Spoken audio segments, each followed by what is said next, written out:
चंद्रघंटा का विवाह माता पार्वती के रूप में महादेव से होने के पश्चात वे अपने नवीन निवास कैलाश तो पहुंच गयीं।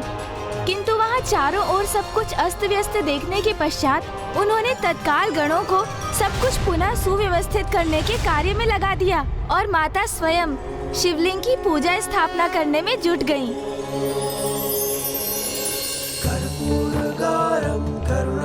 माता, संसार सारम भुजगेंद्रहारम सदा वसंतम हृदयारविंदे भवं भवानि। माता ये लीजिए पूजा की सामग्री। एक ओर माता कैलाश की अवस्था में सुधार ला रही थीं, तो दूसरी ओर तारकासुर के नवजात असुर माता को क्षति पहुंचाने हेतु कैलाश की ओर बढ़ रहे थे। ओम नमः शिवाय, ओम नमः शिवाय। यह अखंड ज्योत कैलाश को सदा प्रकाशित करती रहे और मेरे निवास से अंधकार और बुरी शक्तियों को सदा दूर रखे।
जिस भी गृह में सद्गृहिणी प्रातः और सायंकाल नियमित रूप से घंटा बजाकर ध्वनि उत्पन्न करती है, उस गृह से सभी प्रकार की बुरी शक्तियां दूर रहती हैं। यही माता ने भी किया। उन्होंने फिर घंटे की ध्वनि से कैलाश में अब तक व्याप्त समस्त नकारात्मक ऊर्जाओं को दूर किया और इसलिए माता के तृतीय स्वरूप का नाम है माता चंद्रघंटा।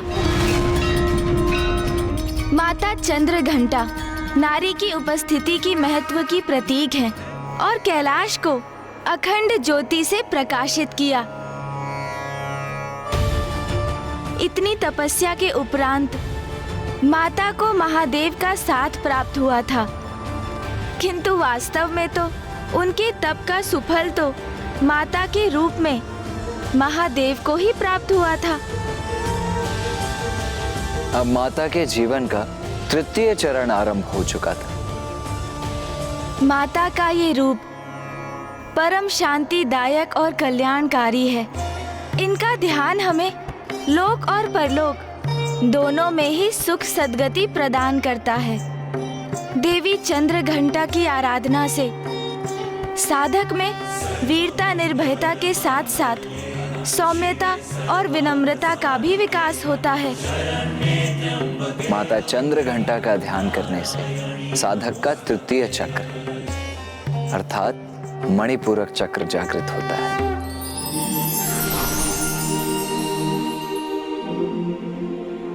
तृतीय चक्र अर्थात मणिपूरक चक्र हमारे विवेक को जागृत कर उसके चरम पर ले जाता है हमें।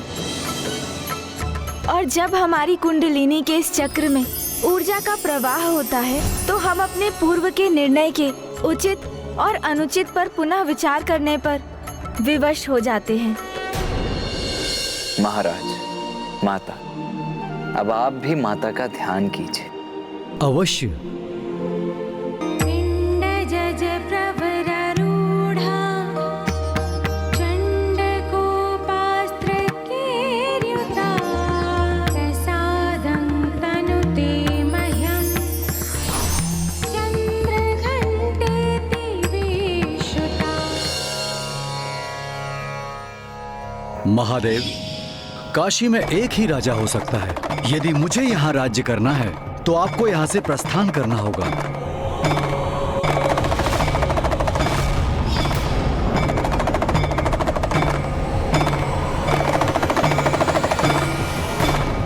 क्या हुआ महाराज? आप कुशल तो हैं?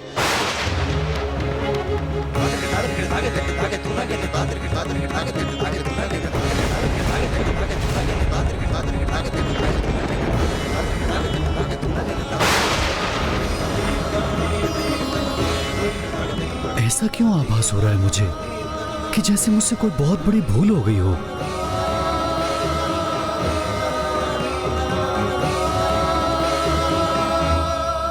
अब हम माता की आरती करेंगे। हम माता के चतुर्थ स्वरूप की कथा सुनेंगे। चतुर्थ स्वरूप अर्थात चतुर्थ दिवस। हर दिवस के साथ मुझे ज्ञान के साथ ग्लानि का आभास क्यों हो रहा है?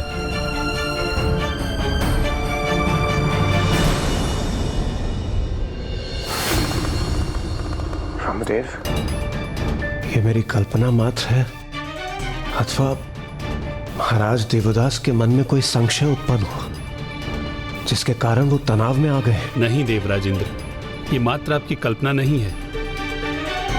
जैसे जैसे महाराज दिव्यदास के चक्र जागृत हो रहे हैं और वो देवी पार्वती और महादेव के भिन्न भिन्न कथाओं का श्रवण कर रहे हैं, उनके भीतर जागरूकता का प्रवाह हो रहा है।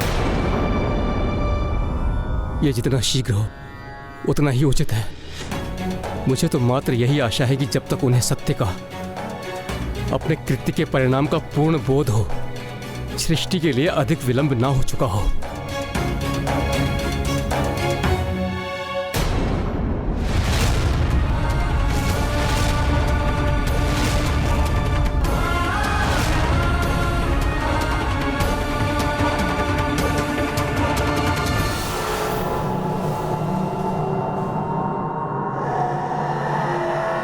काशी में मात्र एक ही राजा रह सकता है।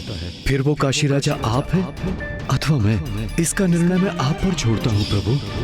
और यदि राजा बनने का कर्तव्य मुझे पालन करना है तो आपको काशी छोड़कर जाना होगा महादेव। तो आपको काशी छोड़कर जाना होगा महादेव। नाथ,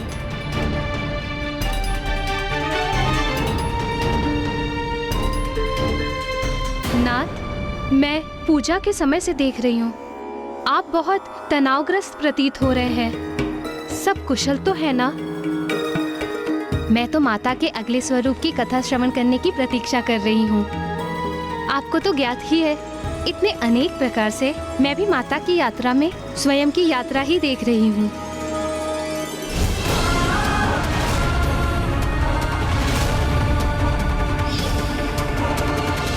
आज जीवन में मुझे पहली बार आभास हो रहा है कि जैसे मुझसे कोई भूल हुई है।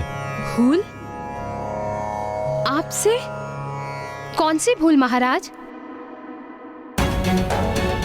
ये तो मुझे भी ज्ञात नहीं।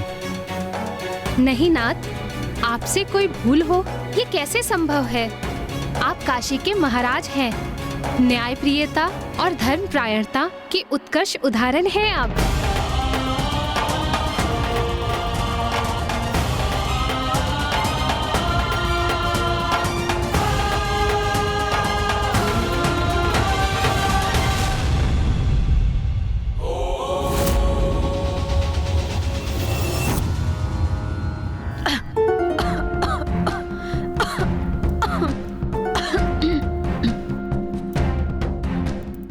माता आदिशक्ति, मुझे शक्ति दीजिए कि मैं यहाँ बंदी रहने की अपार पीड़ा सह सकूं।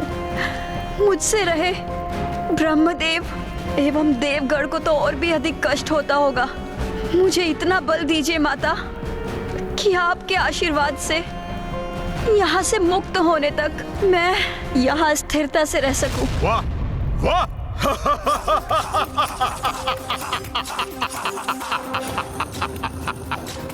वेद माता, बड़ी निस्वार्थ प्रार्थना की है तुमने। वेद की देवी, सुनो मेरा सुझाव। देवताओं की चिंता छोड़ो और अपनी चिंता करो, क्योंकि तुम्हें मुक्त कराने यहां कोई नहीं आएगा, ना वो देवता और ना ही तुम्हारी आदि शक्ति माता। मुझे विश्वास है माता पर, इसलिए मुझे अपनी कोई चिंता नहीं। किंतु तुम अवश्य अपनी चिंता करो दुर्गमासुर। तुम्हारे पास जो समय है उसका सदुपयोग करो, क्योंकि तुम्हारा अंत निश्चित है। क्योंकि यदि माता यहाँ नहीं पहुंची तो अवश्य उसके पीछे कोई बड़ा कारण है। माता तुम्हारा विनाश करने अवश्य यहाँ पहुंचेंगी, तब तुम्हें क्षणिक अवकाश भी प्राप्त नहीं होगा।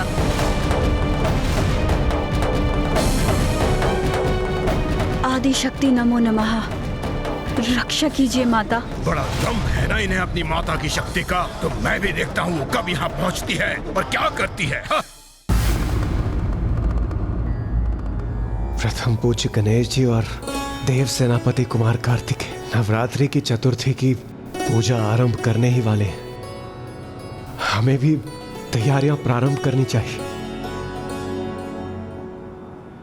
ब्रह्मदेव, नारायण, वेद माता के बिना हम देवता निरंतर अशक्त और लाचार होते जा रहे हैं। और गणेश जी और कुमार कार्तिकेय माता की कथा सुना रहे हैं। प्रभु, अभी तो नवरात्रि का चतुर्थ दिवस ही है, किंतु हमें अब अपनी समस्या के निदान हेतु और प्रतीक्षा करना कठिन हो रहा है। देवगण, आपका कष्ट भली भांति ज्ञात है हमें, किंतु आप तनिक वेद माता की वेदना की कल्पना कीजिए, जो दुर्गमासुर की बंदी है। देवी आदिशक्ति की पीड़ा का विचार कीजिए, जो काशी में अकेले रहकर महादेव से विलग होने की पीड़ा सह रही है। और स्वयं महादेव को देखिए, जो इतने व्यग्र, जो उनके वश में है, वो सभी कर रहे हैं गणेश और कुमार कार्तिकेय। उनकी शक्ति माता की भक्ति है। आप भी माता में अपना विश्वास स्थिर रखिए और पूर्ण भक्ति भाव से नवरात्रि पूजन संपन्न कीजिए और विश्वास रखिए, भक्त की भक्ति कभी असफल नहीं होती। मुझे क्षमा कर दीजिए ब्रह्मदेव। नारायण, मैं हताश और निराश हो रहा था, इसलिए क्षण भर के लिए अपना धैर्य खो बैठा।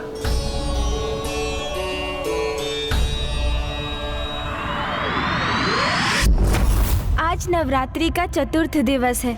माता कुष्मांडा माता की चतुर्थ स्वरूप हैं, जिनकी पूजा हम आज करेंगे।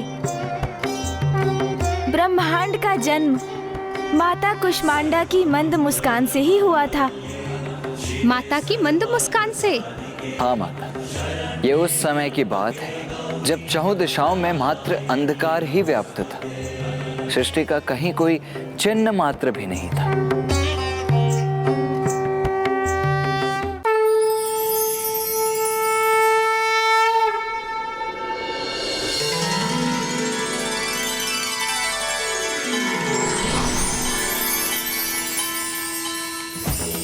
हसमुख स्त्री प्रतीक है एक सुखी संपन्न परिवार का, और माता के लिए परिवार तो पूरी सृष्टि थी।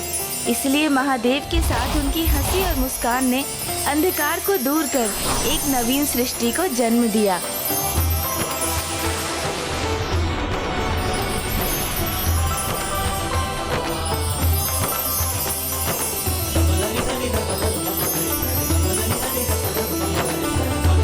अद्भुत।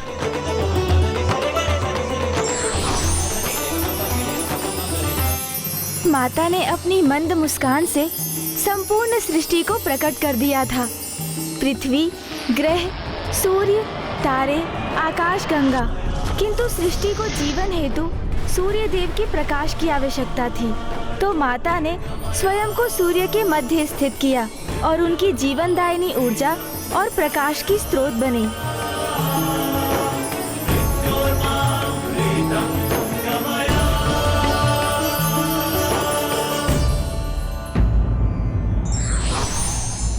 स्त्री न केवल गृह स्वामिनी होती है, अपितु संपूर्ण ऊर्जा की स्रोत होती है।